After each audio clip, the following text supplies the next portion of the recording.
Hello po, good morning! Ayan, update po tayo dito sa Carmona project namin.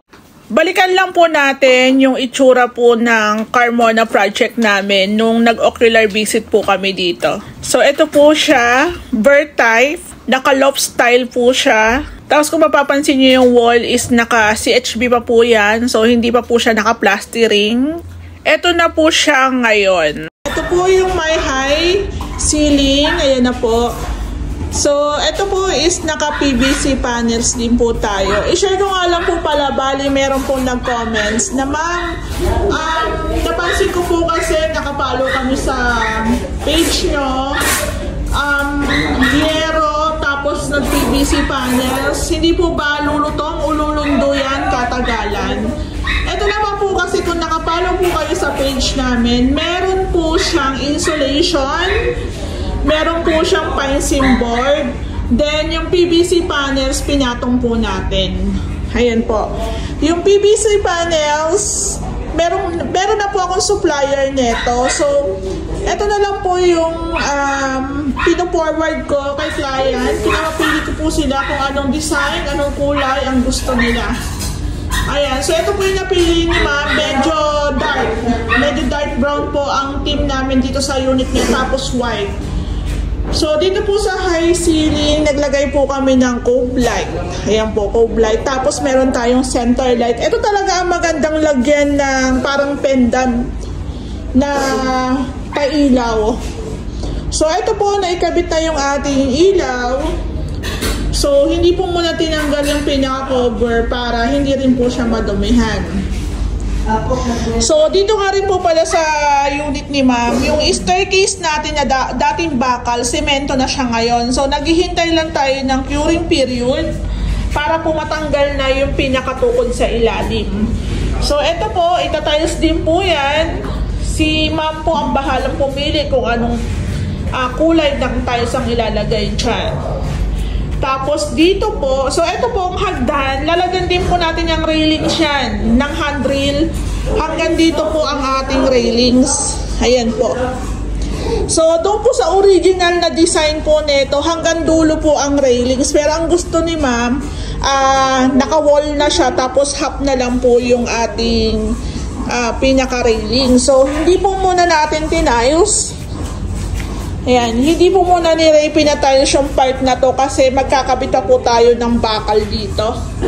So, dito magre-railings po tayo. Ayan. Siguro, I think mga lagpas siguro na mga, not sure lang, pero siguro mga 1 meter. Kasi meron silang baby dito eh. Baby boy, ayan. So, yung tiles natin, hindi po muna sinagad.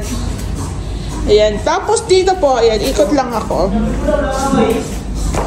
So, dito po, kung mapapansin nyo, meron na tayong 2-room partition. Ayan, gawa ng ating team. 2-room partition, may hamba na.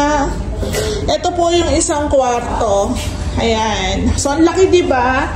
Ang laki po niya. So, ito po, ang ginawa na lang po namin, drywall partition. Shareaboard po ito. Shareaboard po yung brand. Ayan, teka lang, pakita ko sa inyo.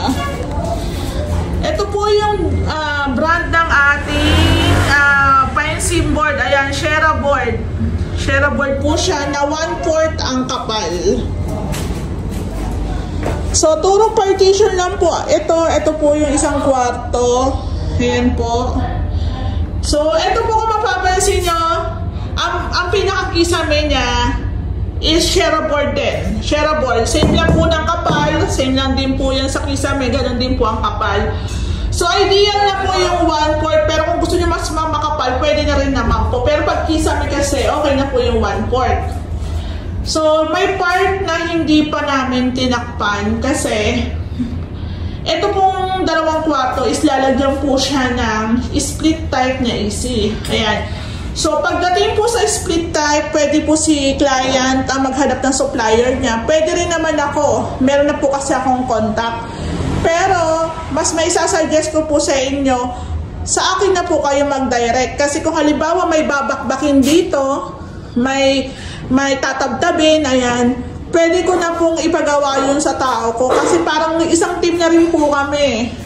So, alam na po nung supplier ko o installer ko yung magiging setup namin.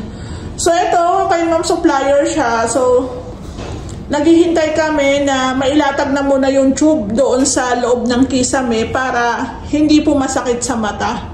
Katulad po ng ginagawa namin sa Lumina.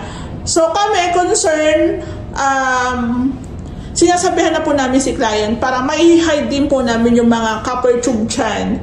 So ito, stay lang po muna, hindi po muna sasarahan.